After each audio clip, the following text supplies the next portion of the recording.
Hai, aku Yurika. Kali ini kita bakalan bahas Q&A dari pertanyaan yang kita udah post di IG Story. Yuk. Hai, namanya siapa? Hai, namaku Ica. Hai, namaku Bella. Sekarang sibuk apa? Sibuknya pengacara, pengangguran banyak acara. Oke. Sekarang sibuk apa? Kerja, Oh, kerja. Statusnya apa sekarang? cari jodoh. Oke. Status? Statusnya tunggu dilamar. Siap jawab pertanyaan hari ini? Siap. Pertanyaan pertama. Boleh nggak sih kalau kita itu doa sambil tiduran? Kita harus tahu nih kenapa kalau kita itu doa sambil tiduran. Kalau alasannya itu kita sakit sampai nggak bisa bangun, it's okay. Tapi kalau kita males, ya kita harus sadar diri sendiri. Tapi kalau misalnya kita capek sampai nggak bisa bangun, apakah benar kalian tuh capek bener-bener sampai nggak bisa bangun? Masa nih kalian tuh ketemu sama presiden mau ngobrol, tapi kalian tiduran? Padahal bapak kita itu di atas segala raja, bahkan di atas segala presiden. Jadi konklusinya boleh. Boleh, tergantung alasannya apa. Oke, berarti tergantung kondisi. Yes. Pertanyaan selanjutnya. Boleh nggak sih kalau kita itu ajak teman atau pacar yang beda agama untuk beribadah bareng kita, tapi dia tetap pegang agamanya sendiri? Kalau di Alkitab sendiri sih Tuhan Yesus nggak pernah mengajak orang-orang untuk memeluk agama Yahudi, tetapi yang Tuhan Yesus lakukan adalah mengenalkan pribadi Bapa Surgawi. Nah, untuk kita anak-anak Tuhan yang telah diselamatkan, tugas kita itu bukan mengajak orang-orang di sekitar kita untuk ke gereja atau ke agama kita, tetapi yang harus kita lakukan adalah kita harus mengenalkan pribadi Kristus Yesus untuk semua orang tahu bahwa Tuhan Yesus Kristus itu telah menebus kita, menyelamatkan kita, dan kasih-Nya itu nyata. Salah satu contohnya kita bisa mempraktekkan buah roh yang ada di Galatia 5 ayat 22-23. Ayatnya di bawah sini ya. Pertanyaan selanjutnya. Boleh nggak sih kita tuh kaget kayak astagfirullah kayak gitu? Padahal kan kita nggak sengaja. Kadang kalau kita tuh kaget, kita kan latah tuh. Terus habis itu kita sering ngomong nih, monyong-monyong. Atau ayam gitu kan. Bahkan kita tuh kadang tuh kalau kaget tuh mengeluarkan kata-kata tuh yang baik dan kasar nih kadang-kadang. Nah, kita untuk mengucapkan astagfirullah itu nggak masalah karena itu adalah bahasa Arab. Bahasa Arab itu adalah bahasa dunia yang bukan hanya bahasa untuk memeluk suatu agama aja. Kemudian kalau misalnya kita mau menghormati salah satu teman kita ngomong assalamualaikum, is okay, nggak apa-apa kayak gitu. Karena assalamualaikum itu kan artinya apa sih artinya? Oh, salam sejahtera. Terus kemudian kalau astagfirullah itu artinya apa? Bukan, mohon ampun. Nah, terus habis itu Alhamdulillah itu kan kayak puji syukur kayak gitu, itu nggak masalah. Nah, di dalam Efesus 4 ayat 27, aku bacain ya bentar, agak ngepek karena manusia jadi kadang tuh nggak hafal sama ayat. Oh, Efesus 4 ayat 29 ralat. Janganlah ada perkataan kotor keluar dari mulutmu, tetapi pakailah perkataan yang baik untuk membangun, di mana perlu supaya mereka yang mendengarnya beroleh kasih karunia. Jadi ketika orang Kristen itu mengucapkan astagfirullah, kalau itu tuh nggak berdosa, selagi itu adalah tidak menjadi batu sandungan untuk teman-teman kita. Tetapi kalau misalnya teman kita itu risih dengan kata itu, ya kita jangan menggunakannya. Jadi bijaksanalah untuk menggunakan kata-kata. Oke? Ci, boleh nggak sih kita tuh orang Kristen ikut berpartisipasi dalam misa Katolik? Secara umum, kalau untuk hanya menghadiri loh ya, itu boleh.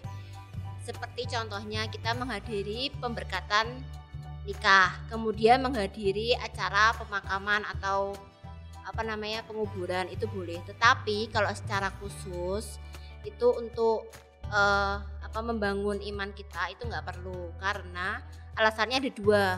Karena yang pertama itu ada prinsip-prinsip yang berbeda antara Kristen dan Katolik. Makanya itu Bapak Gereja dan pemerintah pun itu memisahkan keduanya antara Kristen dan Katolik. Dan alasan kedua adalah itu bisa melemahkan iman kita, karena itu bisa menghambat pertumbuhan iman kita. Nah, untuk ayatnya itu adalah di 1 Korintus 10 ayat 23. Pasti kalian inget lah, ini sering banget diucapkan di gereja kita.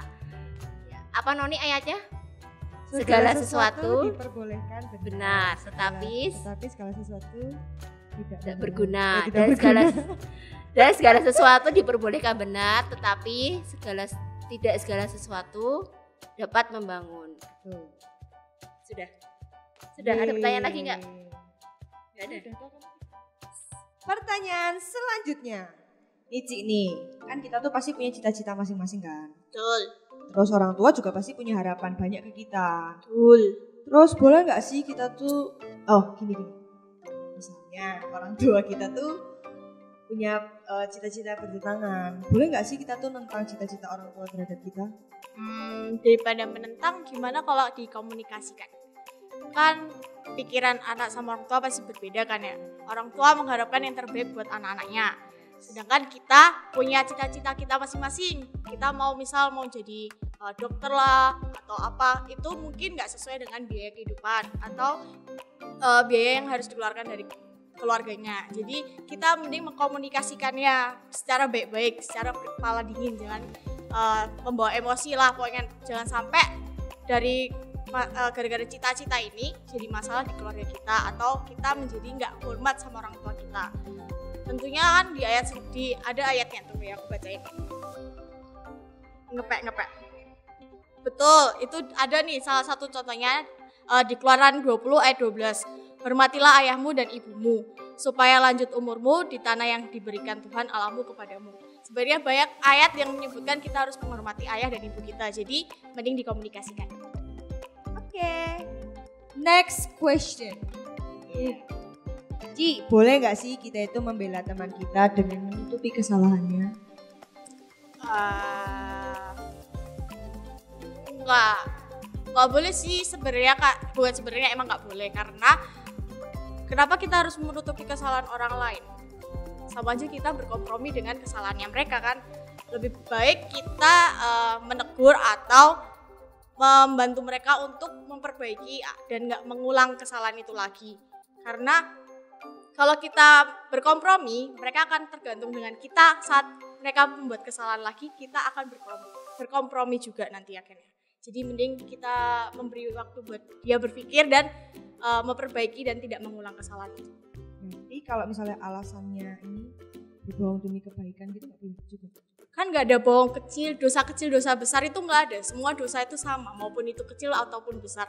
Kalau kita menutupi sama itu dosa. Mending kita bukan kita akan menghakimi juga, tapi lebih baik kita memberitahunya secara langsung, secara personal, bukan di depan banyak orang, tapi secara personal bilang kalau dia salah, mending dia mengaku, mending dia memperbaiki dan tidak mengulangnya, bukan menghakimi di depan banyak orang.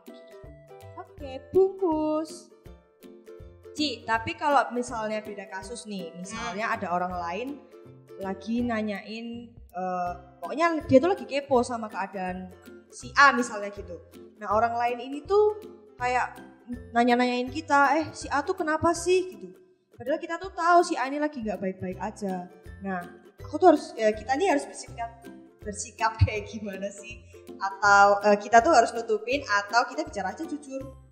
Kalau itu kita harus bersikap netral karena kita kan orang yang dipercaya. Kita nggak mungkin lah ngasih tahu privasinya dia, apa yang dia ceritain ke kita. Kita harus bersikap netral.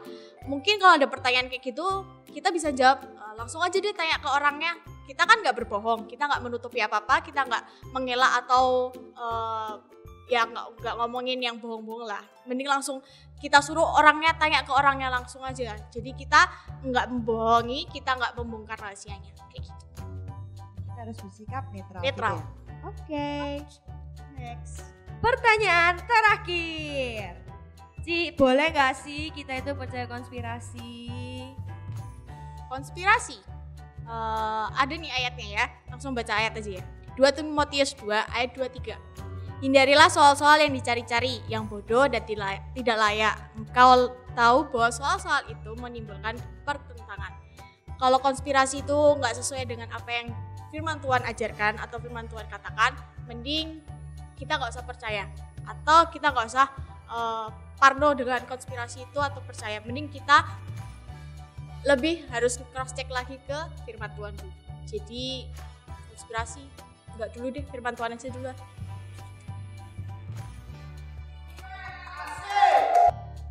Terakhir nih Ci, ada nggak pesan-pesan dari Ci Bella untuk teman-teman yang nonton video ini? Pesanku buat kalian ya, lakukanlah tuh hari ini tuh dan lakukan tuh yang terbaik, karena apa yang kita lakukan sekarang itu pasti kita akan menuai hari berikutnya. Kita nggak tahu nih menuainya itu kapan, apakah besok atau lusa atau bahkan setahun kemudian gitu. Jadi ketika kita tuh berbuat hal yang nggak baik, kita juga pasti harus membayar harga untuk menebus dosa itu. Jadi pesanku adalah lakukan setiap hari adalah hal yang baik untuk kita dan untuk orang lain. Kesimpulannya dari aku yaitu lebih baik kita percaya Tuhan daripada percaya apa yang ada di dunia ini. Yang kedua, hormatilah orang tuamu, karena saat kamu menghormati orang tuamu, segala apa yang kamu doakan akan terjawab pada waktunya. Jadi intinya kita juga harus menjadi terang dan garam dunia. Tetap semangat, Tuhan Yesus memberkati.